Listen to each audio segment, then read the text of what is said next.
4 surprising secrets men can't resist in the bedroom. Secret number 1. Become a vessel, not a goal. The first, and perhaps most fundamental, secret is this: learn to become a vessel, rather than a goal. This is a profound shift in energy and intention.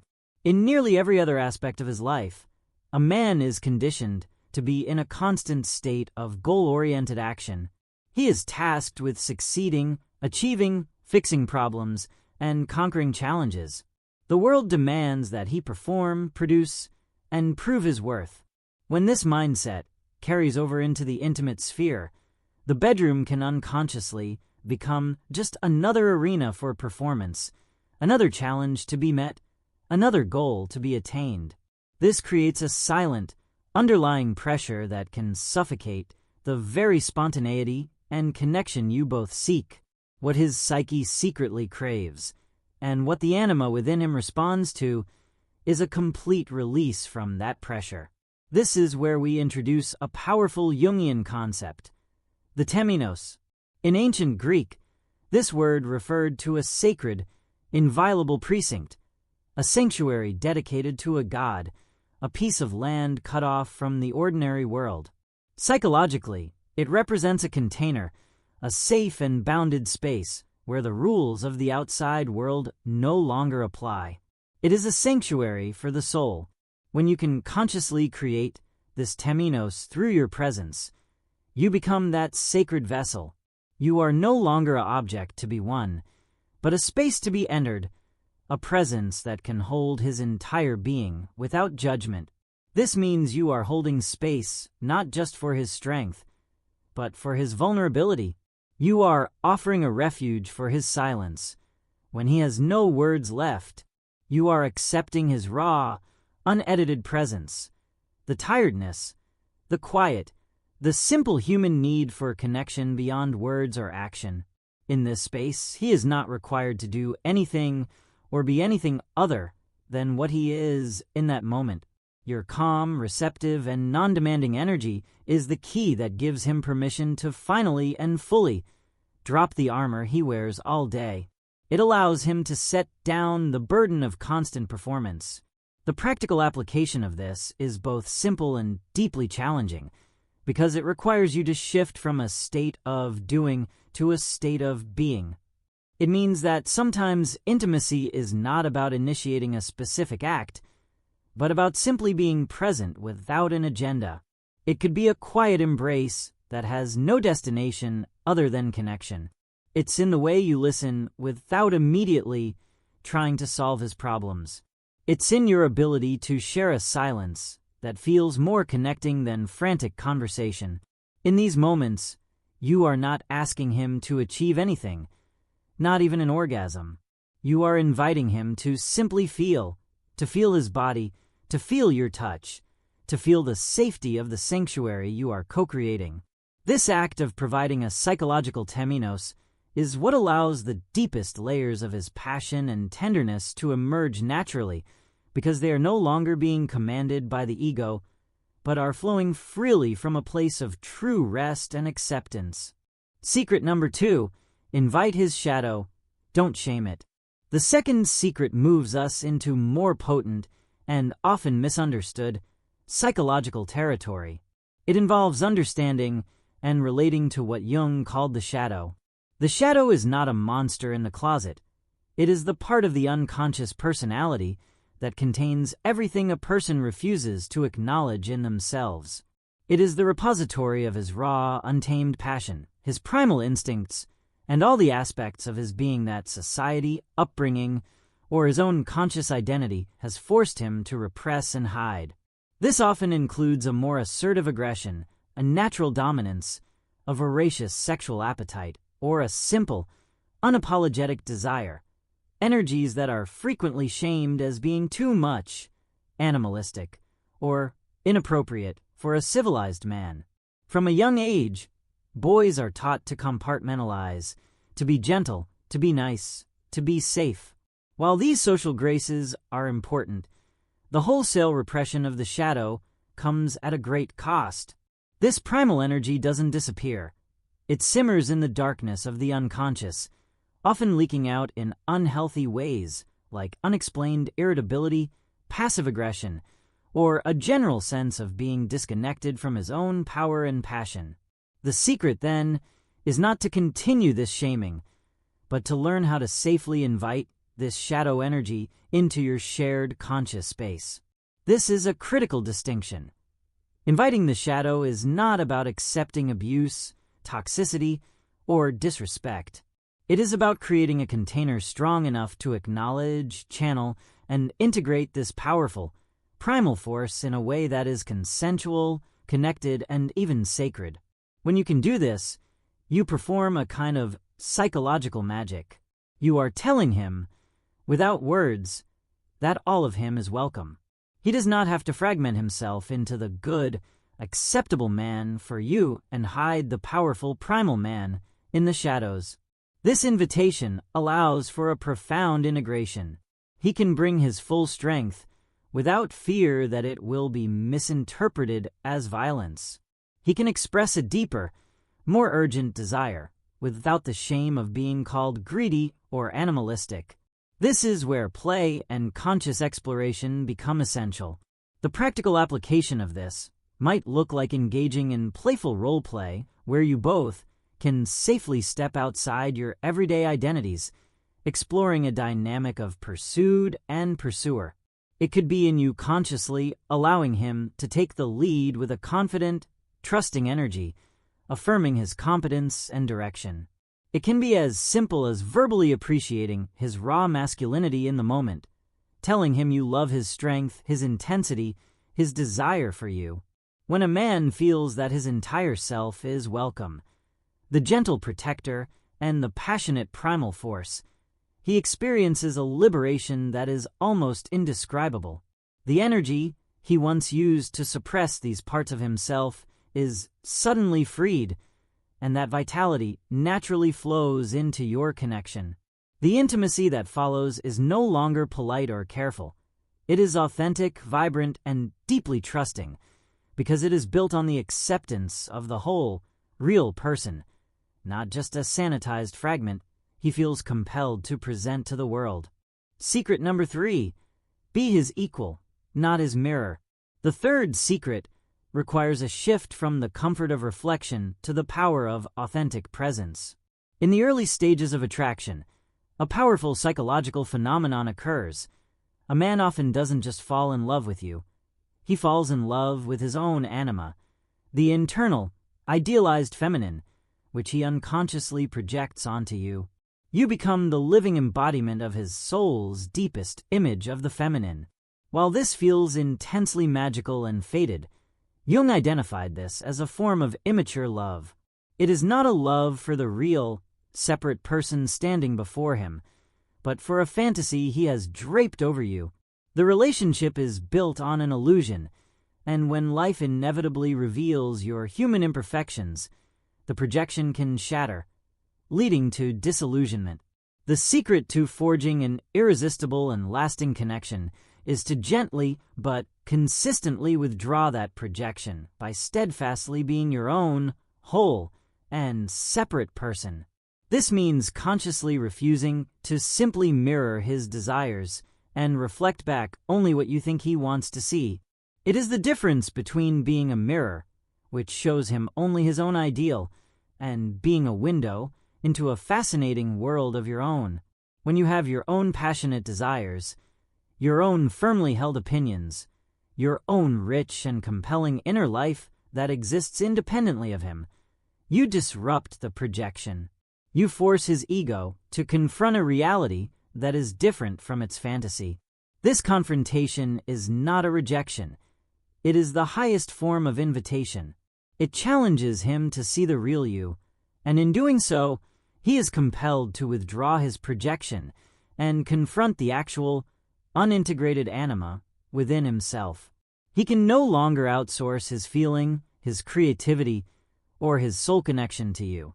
He must now face the task of integrating those feminine qualities into his own psyche to meet you as a whole person.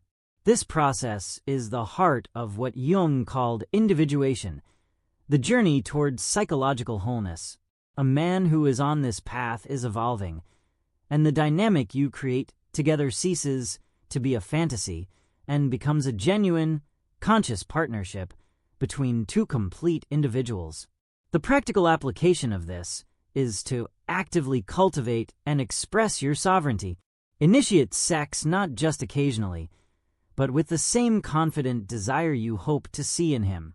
Tell him what you truly want and need in intimacy with clarity and without apology, not as a demand, but as an expression of your own self-knowledge. Maintain a passion project outside the relationship that lights you up, be it your career, art, fitness, or an intellectual pursuit, and speak about it with excitement. Your wholeness presents a beautiful and compelling challenge. It communicates that you are not a prize to be won and possessed, but a world to be continually discovered. For a high-quality man who is ready to move beyond a boy's fantasy and into a man's authentic connection, this reality is far more magnetic than any illusion could ever be. Secret number 4. Speak the language of symbol and sensation. The fourth and final secret is about learning a new language, or rather, remembering a very old one. We live so much of our lives in the realm of the rational mind, the domain of the ego, which communicates through logic, analysis, and literal words. While this is essential for navigating the external world, passion, mystery, and the deepest currents of connection do not reside there. They live in the vast, nonverbal landscape of the unconscious. Jung discovered that the unconscious, particularly the collective unconscious we all share, does not speak in sentences or spreadsheets. It communicates through the primal, universal languages of symbol, metaphor, and raw sensation. To reach a man at this foundational level, you must learn to speak these languages. The secret is to consciously bypass the need for lengthy verbal analysis and instead build a direct bridge to his unconscious mind. When you engage only on a literal verbal level, discussing, planning, or analytically dissecting your intimacy, you keep the connection confined to the surface of the ego. But when you communicate through the channels of the unconscious, you bypass his internal critic and his performance anxiety, and you touch the archetypal core of his being directly. This is how you create experiences that feel not just physically pleasurable, but soulfully resonant and even mythical in their quality. The practical application of this is both an art and a practice. First, become a master of sensation. Direct his attention and your own away from abstract concepts and into the immediate, tangible reality of the senses. Instead of thinking, focus on the specific sensory details: the texture of the air on your skin, the weight of a hand, the specific scent at the base of his neck, the contrasting feeling of a cool sheet and warm skin. When you describe how you feel, move beyond simple emotions and translate them into physical sensations. Don't say, "I feel happy," but rather, "My skin is buzzing," or "I feel a warmth spreading through my chest." This grounds the experience in the body, the gateway to the unconscious. Second, learn to use the power of symbol and metaphor. This is about painting with words instead of just stating facts. Literal language informs the mind, but metaphorical language enchants the soul. Replace a functional phrase like "that feels good" with a rich, evocative image. "It feels like sinking into warm water," or "this is like a slow, sweet unraveling." Such language does not just describe an experience. It becomes the experience. It taps into the ancient, shared library of human feeling, the collective unconscious, where images of water, fire, earth, and sky carry profound emotional resonance. By speaking this way, you are no longer just a partner. You become a poet of the shared experience, weaving a tapestry of meaning and sensation that pulls you both out of the ordinary world and into the sacred, symbolic space you have created together. This is the final masterful touch that transforms a physical act into a deeply psychological and unforgettable union. So, let's bring all of this together. The true power of these secrets is not in applying them as isolated techniques, but in understanding how they weave together to form a completely new fabric of intimacy. It is not about one single action you take, but about the holistic environment you learn to co-create. This is the art of building a psychological sanctuary where the deepest parts of two people can meet without fear. Think of it as building a sacred architecture for your connection. First, you lay the foundation by becoming that sacred vessel, the temenos, providing a safe and boundless space free from the pressure to perform. This is the container that makes everything else possible. Within that container, you then demonstrate that it is truly safe by consciously inviting and accepting the full spectrum of his being, including the powerful, instinctual energies of the shadow. This tells him he does not have to hide, that his wholeness is not only acceptable, but desired. But this sanctuary is not built by you alone. You stand within it not as a passive object, but as a whole and equal partner, a woman with her own desires and inner world. By being this authentic individual, you withdraw the projection of his anima and challenge him to meet you in reality, fostering a relationship based on genuine individuation rather than fantasy.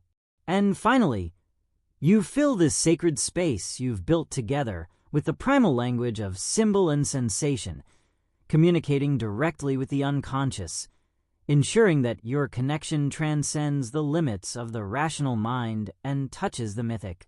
When these four elements are in place, a profound alchemy occurs. The bedroom is utterly transformed. It is no longer a place of performance, anxiety, or routine. It becomes a true temenos, a sanctuary for mutual exploration, a ground for profound emotional healing, and a crucible for a passion that is as deep and enduring as the psychological principles from which it springs. This is the ultimate connection. Not two fragmented personas interacting, but two whole souls meeting in a space they have consciously built for awakening. What we've explored today is more than a list of tips. It is an invitation to a journey, not a destination. True intimacy, as framed by Jungian psychology, is a continuous process of discovery of your partner and, crucially, of yourself. It's about learning to connect with the archetypal forces that shape our deepest desires and fears, moving beyond the superficial to engage with the very blueprints of the human psyche. This path requires courage, presence, and a willingness to look inward. I truly believe that the most fascinating conversations happen when we share our experiences. So I'm incredibly curious to hear from you. Which of these four secrets resonates with you most powerfully right now? Where do you see the dance of the anima and the shadow playing out in your own relationships, perhaps in ways you hadn't noticed before? Sharing your insights and questions in the comments below doesn't just help you process these ideas. It creates a living conversation that benefits everyone involved, and it's a dialogue I am deeply passionate about continuing. If this exploration into the hidden architecture of connection has sparked something in you, and you're ready to go deeper into your own psychology to create a more fulfilling life and more profound relationships, then I warmly invite you to join our community. Subscribe to the channel so you don't miss our ongoing explorations into the ideas that shape who we are and how we love. And be sure to hit the bell notification to be alerted every time we release a new video. Thank you for investing this time in your own growth and for watching.